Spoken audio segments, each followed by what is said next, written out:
किया कि यहाँ पे टेबल का क्वेश्चन जो है वो किस तरीके से होगा, आगे देखते हैं। तो देखिए नेक्स्ट क्वेश्चन जो अपन ले रहे हैं वो इलस्ट्रेशन नंबर 80 है डीके का, मनी प्लस कंपनी लिमिटेड। और इस क्वेश्चन में आप जो है वो यही सीखेंगे, वो वापस से टेबल वाले क्वेश्चन जो है वो अपन देख रहे हैं कि किस तरीके से ये होगा। Money plus company issued for public subscription 75,000 share of the value of 10। ठीक है, 75,000 शेयर्स हैं at the rate of 10 at a discount. तो डिस्काउंट अभी कंडीशन नहीं है। रुपए जो मांगे हैं 2 rupee on application, 3 rupee on allotment and 5 rupee on call. कुल मिला के कितने रुपए का? 10 रुपए जो है एक शेयर है आपका। The company received application for 1,50,000। Company के पास जो एप्लीकेशन आई वो 1,50,000 एप्लीकेशन आई। ठीक है, अब कंपनी ने इनका डिस्ट्रीब्यूशन कैसे किया वो देखना है। The allotment was done as under. Application जो 15,000 एप्लीकेशन आई हैं ये कैसे हुई? 15,000 एप्लीकेशन जो आई हैं उनको जो आपने शेयर अलॉटेड किए हैं, 15,000 एप्लीकेशंस को आपने शेयर अलॉट किए हैं 5,000। जिन्होंने 70,000 एप्लीकेशंस दी हैं उनको आपने शेयर अलॉट किए हैं 40,000। और रिमेनिंग जो एप्लीकेशंस हैं उनको आपने 30,000 शेयर्स दे दिए। कुल मिलाकर 75,000 शेयर अलॉट कर दिए। और एप्लीकेशन 17, 15, 85 में से 150 में से 85 गया तो ये हो गया 65। बाकी की 65,000 एप्लीकेशंस को आपने 30,000 शेयर दिए हैं। कुल मिलाकर 1,50,000 एप्लीकेशंस का आपने डिस्पोजल किया है। Money in excess to the allotment was return, यानी पैसा अभी भी आप अलॉटमेंट तक ही रोक सकते हैं, उसके बाद आप नहीं रोक सकते, ऐसा क्वेश्चन में कहा है। Hari a share holder who had applied for 3,500 share out of the group B. ये ग्रुप ए है, ये ग्रुप बी है, ये ग्रुप सी है, 3 ग्रुप हैं। हरी इस ग्रुप में से है। Fail to pay the allotment and call money. Hari ने ये दोनों पैसे नहीं दिए। इसने 3,500 के लिए एप्लीकेशन दी थी। इसका ग्रुप का रेशियो है 7:4 और उसने 3,500 के लिए एप्लीकेशन दी है तो उसको शेयर कितने मिले होंगे तो अपन कैलकुलेट कर सकते हैं। 3,500 तो 7 के लिए है तो 4 के लिए कितना होगा? 2,000। तो इसका मतलब हरी के पास 2,000 शेयर थे अकॉर्डिंग टू ग्रुप बी के रेशियो से। अपन ने इसको सॉल्व किया कि 3,500 तो 7 के लिए है तो 4 के लिए कितना होगा। ठीक है, Rohan a share holder who had allotted 3,000 share paid the call money along with allotment. ये अलग कंडीशन है, अभी मैं केवल टेबल के पॉइंट ऑफ व्यू से समझा रहा हूं तो मैं इतना ही क्वेश्चन ले रहा हूं। ठीक है, तो अब वही टेबल अपन को बनानी है। 3 ग्रुप हैं आपके।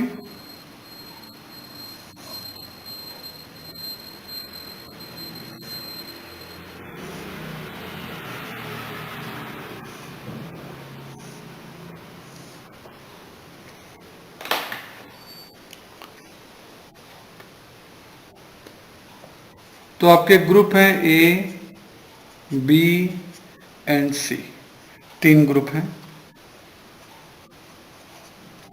Number of application and number of share allotted. 15,000 applications को आपने 5,000 शेयर दिए हैं तो एप्लीकेशन है 15,000 और आपने शेयर दिए हैं 5,000। 70 को 40, 70,000 एप्लीकेशंस को आपने शेयर दिए हैं 40,000 और 65 को दिए हैं 30, 65,000 को आपने शेयर दिए हैं 30।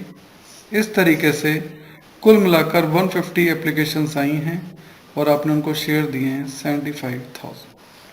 सही है। अब एक्सेस एप्लीकेशंस 15 आई थी, 5 ही दिए तो एक्सेस एप्लीकेशन कितनी हो गई? 10,000। 70 आई थी, 40 दिए तो एक्सेस एप्लीकेशन आ गई 30,000। 65,000 एप्लीकेशन आई थी, शेयर 30 दिए तो एक्सेस कितने हो गए? 35,000। ठीक है, ये एक्सेस एप्लीकेशन है। इसके बाद एक्सेस एप्लीकेशन मनी, और हम जानते हैं कि एक एप्लीकेशन पे कितने रुपए? 2 रुपीज। तो इन सभी को 2 रुपीज से मल्टीप्लाई कर दो। 10,000 into 2 that is 20,000। 30 into 2 that is 60,000 and 35 into 2 that is 70,000. Excess application money आ गई. देन आएगा अमाउंट ड्यू ऑन अलॉटमेंट. जितने शेयर आपने अलॉट किए हैं उन पे आप अलॉटमेंट के 3 रुपए मांगेंगे. 3 रुपए से मल्टीप्लाई कर दें. 5,000 into 3 that is 15,000. 40 into 3 that is 120 and 30 into 3 that is 90. अब हम एक्सेस मनी इजीली निकाल सकते हैं. यहां तो एप्लीकेशन मनी आई हुई थी 20, जबकि जरूरत है 15 की, तो 5 की एक्सेस मनी है, रिफंड करनी पड़ेगी. 60 आए हुए हैं, चाहिए तो 120, यहाँ तो माइनस का 160 है, रिफंड की कोई गुंजाइश नहीं है. 70 है, चाहिए 90, यहाँ भी रिफंड की कोई गुंजाइश नहीं है. इसलिए रिफंड कितना होगा? रिफंड होगा आपका सिर्फ ये वाला 5,000. ये वाला 5,000 ही आपका रिफंड होगा. और अपन ये भी देख सकते हैं कि सर रिफंड का तो चलो 5,000 हो गया. अगर आप आंसर में देखेंगे तो यहाँ टू बैंक जो किया है वो 5,000 किया, ये अमाउंट तो निकल गया. सर अलॉटमेंट में कितना ट्रांसफर होगा? मैंने कहा था अलॉटमेंट में ट्रांसफर होता है विच एवर इज लोअर. 20 या 15, 15. 60 या 120, 60. 70 या 90, 70. तो 60 एंड 70 130, 130 एंड 15 145. तो चेक कर लो, 2 शेयर अलॉटमेंट में जो ट्रांसफर किया है वो 145 ट्रांसफर किया है. सही है. तो ये फिगर आपको अच्छे से निकालने आने चाहिए. आगे देखते हैं. तो नेक्स्ट इलस्ट्रेशन अपन ले रहे हैं इलस्ट्रेशन नंबर 71, सोनम लिमिटेड. ये क्वेश्चन भी डीके का है. इलस्ट्रेशन नंबर 71, ये क्वेश्चन भी काफी अच्छा क्वेश्चन है. इसमें भी टेबल का आपका यूज किया गया है. Sonam limited issued 20,000 share of 20 each of 10 each. तो 20,000 शेयर्स हैं एट द रेट ऑफ 10. रुपए मांगे आपने 2.5, देन 4, देन 3.5. कुल मिलाकर आपने 10 रुपीज मांगे. ठीक है ना. आगे क्या कहता है?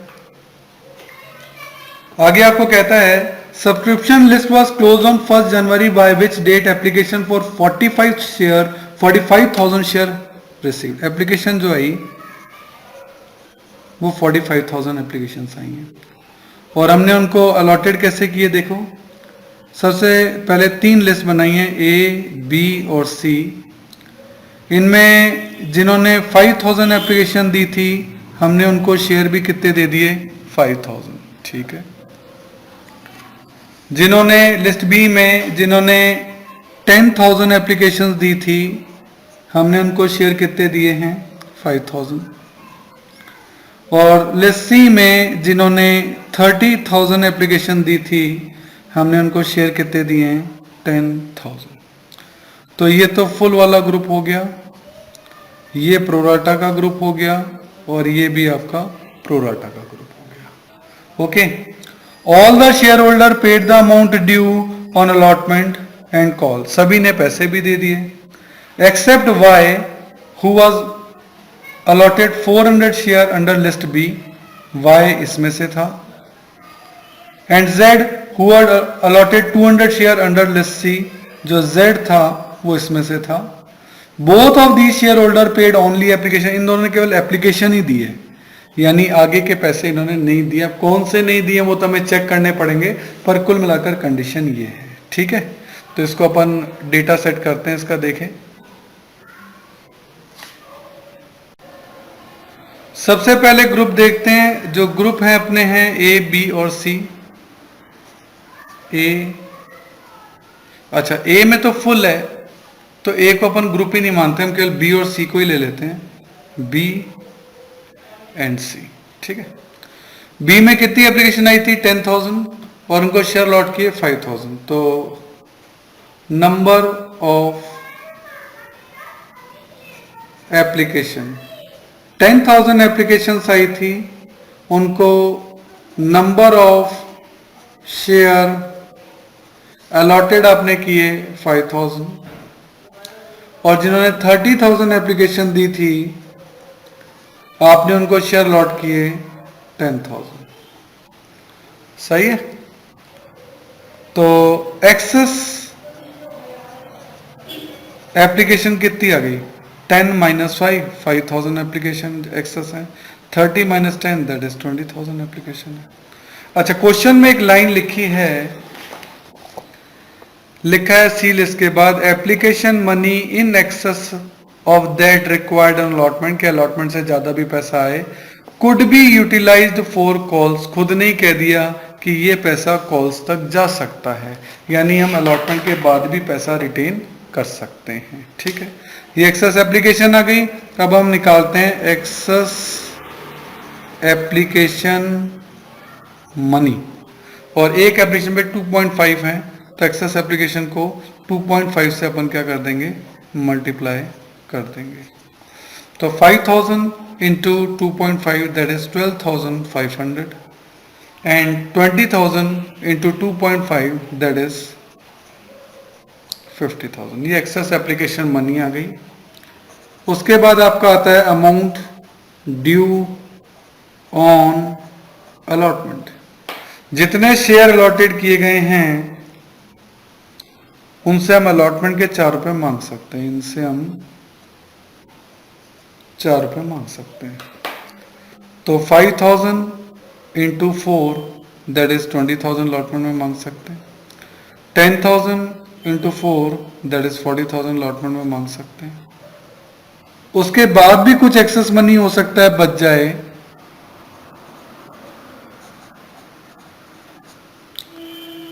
12,500 माइनस, यहाँ तो शॉर्टेज पड़ गई 7,500 की, और 50 माइनस 40 यहाँ अभी भी एक्सेस है 10,000।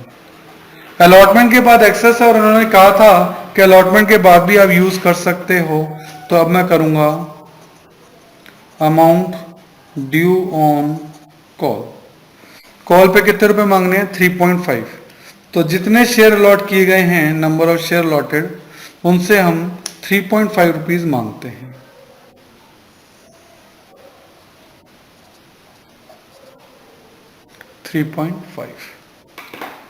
तो 5,000 इंटू 3.5 दैट इज 17,500। इनका तो वैसे एक्सेस खत्म हो चुका है। और 10,000 इंटू 3.5 दैट इज 35,000। और यहां आकर इनका भी शॉर्टेज हो गया, माइनस का 10 माइनस 35 दैट इज माइनस का 25,000। ये शॉर्ट पड़ गया है। इस तरीके से ये थीम जो है वो आपकी पूरी टेबल की बनती है। इस बार पैसा जो है वो कॉल तक चला गया और कॉल में जाकर जो है वो शॉर्ट पड़ गया। सही है। तो इस तरीके से क्वेश्चन जो है वो आपका टेबल का कन्वे हो सकता है। सही है। बाकी ऐसे क्वेश्चन में ज्यादा से ज्यादा क्वेश्चन आप लिख के करें वो आपके लिए सही रहेगा। ओके।